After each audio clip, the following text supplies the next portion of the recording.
सदर ने दरियाई सिंध से नहरें निकालने के मंसूबे पर एतराज कर दिया। ऐवान के मुश्तरका इजलास से खिताब में कहा, आपकी कुछ एकतरफा पॉलिसियां विफाक पर शदीद दबाव का बाइस बन रही हैं। विफाकी इकाइयों के शदीद मुखालफत के बावजूद दरियाई सिंध के निजाम से मजीद नहरें निकालने का एकतरफा फैसला है।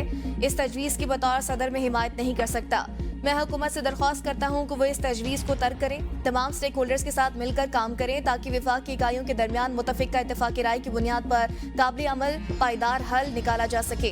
पाकिस्तान के सदर की हैसियत से मुझे चारों सूबाई असम्बलियों, कौमी असम्बली और सेनेट ऑफ पाकिस्तान ने मुंतखब किया। आईनी फ्रेमवर्क में फेडरेशन की नुमाइंदगी मेरा फर्ज है। मुश्किल तरीन हालात में भी मैंने पाकिस्तान खप्पे का नारा लगाया। मेरे लिए पाकिस्तान हमेशा पहले आता है।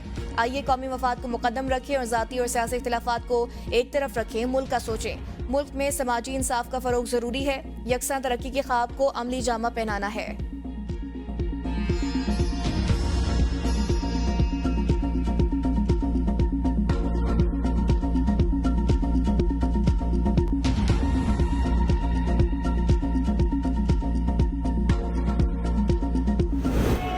Putting the country on a positive path to economic growth, our foreign exchange reserves have witnessed a surge. सदर पाकिस्तान आसिफ अली जरदारी का पार्लियामेंट के मुश्तरका इजलास से खिताब के दौरान अपोजिशन का शोर शराबा, नारेबाजी। अपोजिशन अरकान कैदी नंबर 804 के हक में नारे बुलंद करते रहे। सदर पाकिस्तान ने कोई परवाह किए बगैर खिताब जारी रखा। शोर शराबे पर सदर का मुस्कुराहट से जवाब। पीटीआई अरकान ने प्ले कार्ड्स उठा रखे थे। अपोजिशन अरकान सीटों पर खड़े होकर एहतजाज करते रहे। इजलास में वज़ीर आज़म शहबाज शरीफ, बिलावल भुट्टो के अलावा तुर्की, मुत्तहिदा अरब अमारात, आज़रबाईजान, फलस्तीन, जर्मनी, फ्रांस और इराक के सफीर भी शरीक हुए। वज़ीर आज़म शहबाज शरीफ ने बिलावल भुट्टो जरदारी को अफ्तार डिनर पर मदऊ कर लिया। बिलावल भुट्टो पीपल्स पार्टी के वफ्द के हमरा वज़ीर आज़म हाउस में शहबाज शरीफ से मुलाकात करेंगे। मुलाकात में हुकूमती इत्तेहाद और पंजाब हुकूमत के मुआहदे पर अमल दरामद पर बात होगी। दरियाई सिंध के पानी और आबी वसाइल पावर शेयरिंग फार्मूले पर मुआहदे पर गौर होगा। मुल्की सियासी और मुआशी सूरत हाल पर भी बातचीत होगी। बिलावल भुट्टो चेयरमैन सेनेट के तहफ़्फ़ुज़ात से मुतालिक वज़ीर आज़म को आगाह करेंगे। हाई पावर सिलेक्शन बोर्ड का इजलास भी आज दोबारा होगा। वज़ीर आज़म की ज़ेर सदारत इजलास में इसाक डार और बिलावल भुट्टो भी शरीक होंगे।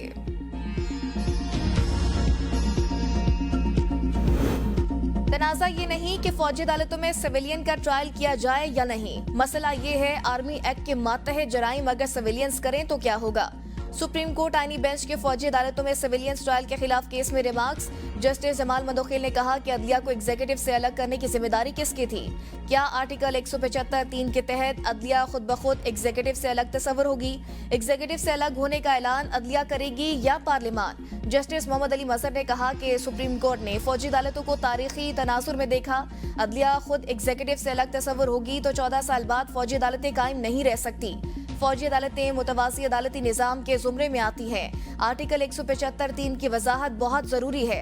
लाहौर बार एसोसिएशन के वकील हामिद खान की दलाइल मुकम्मल। फौजी अदालतों में सिविलियंस ट्रायल के खिलाफ केस की समाअत कल दोबारा होगी। झूठे, बेबुनियाद और तौहीन आमेज बयानात मीडिया पर नशर। तर्जुमान पीटीआई शेख वकास अकरम ने साबिक वजीर फवाद चौधरी को 1 अरब रुपए हर्जाने का नोटिस भेज दिया। 14 दिन के अंदर माफी न मांगने पर कानूनी कार्रवाई शुरू करने का इंदिया। नोटिस में कहा कि फवाद चौधरी ने मुझ पर अरबों रुपए की बदउनवानी के झूठे इल्जामात लगाकर सियासी साख और अवामी हैसियत को नुकसान पहुंचाया। ना रश लगा न कतारें। वज़ीर आज़म ने खुद कॉल करके रमजान पैकेज की फराहमी को तसल्ली बख्श करार दे दिया। शहबाज शरीफ का नेशनल टेलीकॉम हेडक्वार्टर का दौरा, रमजान 2025 के मॉनिटरिंग निजाम का जायजा लिया। कहा यूटिलिटी स्टोर्स की बदतरीन करप्शन की कहानियां जुबान ज़देआम थी। जदीद निजाम से करप्शन का खात्मा हो गया। अवाम की फलाह बहबूद हुकूमत की अवलीन तरजीह है। डिजिटल वॉलेट के जरिए मुस्तहिक अफराद की माली मदद की जा रही है। प्रोग्राम से 2 करोड़ अफराद मुस्तफीद होंगे। नए डिजिटल वॉलेट के जरिए करप्शन का खात्मा कर दिया। इंजेक्शन का रिएक्शन। म्यू अस्पताल लाहौर में 2 मरीज जहांबाग, 14 मुतासिर, 3 वेंटिलेटर पर मुंतकिल। वज़ीर आला पंजाब का नोटिस। अस्पताल में इंजेक्शन का इस्तेमाल रोक दिया गया। मामले की तहकीकात के लिए इंक्वायरी कमेटी कायम। प्रोफेसर इसारुल हक कमेटी के सरबराह होंगे। कमेटी में chief pharmacist, deputy nursing, AMS अस्पताल को भी शामिल किया गया। MS म्यू अस्पताल का कहना है मुबैना गैर मयारी इंजेक्शन की खरीदारी DG हेल्थ ऑफिस की जानिब से की गई थी।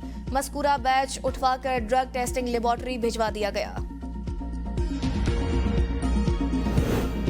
गलत इंजेक्शन लगने से म्यू अस्पताल में मरीजों की मौत हुई। अफसोसनाक वाकये में इंसानी गलती नजर आ रही है।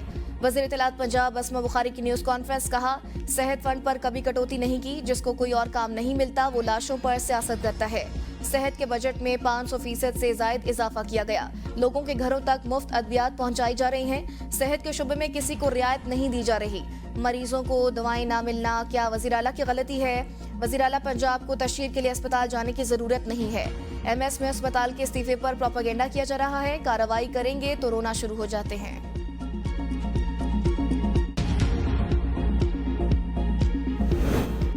रमजान मुबारक में चीनी की बढ़ती हुई कीमतों का सिलसिला थम ना सका। हुकूमत बेबसी का शिकार। पहले अशरे में चीनी 10 रुपए फी किलो महंगी।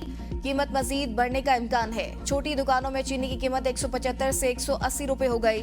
आइंदा रोज तक चीनी की कीमत 200 रुपए तक पहुंचने का इम्कान है। हुकूमत का ईद पर ट्रेनों के किरायों में कमी का फैसला। वफाकी वजीर रेलवे हनीफ अब्बासी का कहना है कि ईद उल फितर के लिए 25 रमजान से 4 खुसूसी ट्रेनें चलाई जाएंगी। रेलवे की आमदनी में इजाफे और अखराजात में कमी लाई जाएगी। रेलवे की कारकर्दगी का तसलसल बरकरार रखते हुए मजीद तरक्की करेगी। मुसाफिरों के जान माल के तहफ़्फ़ुज़ को यकीनी बनाया जाएगा। आजाद कश्मीर में वज़रा और अरकान असम्बली की मौजें। कानून साज असम्बली मालियाती कमेटी ने तनख्वाहों में इजाफे की मंजूरी दे दी। स्पीकर असम्बली की तनख्वाह 9,50,000, डिप्टी स्पीकर की 7,75,000 कर दी गई। कायदे इस्म इख्तिलाफ की तनख्वाह बढ़ाकर 9 लाख रुपए। वजीर की तनख्वाह 6,65,000 रुपए। मेंबर असम्बली की तनख्वाह 45,000 से बढ़ाकर 4 लाख कर दी गई। मुआवनी खसूसी की तनख्वाह 6,65,000। मुशीर हुकूमत की तनख्वाह 6,65,000 कर दी गई। खजाने पर 45 करोड़ 38 लाख।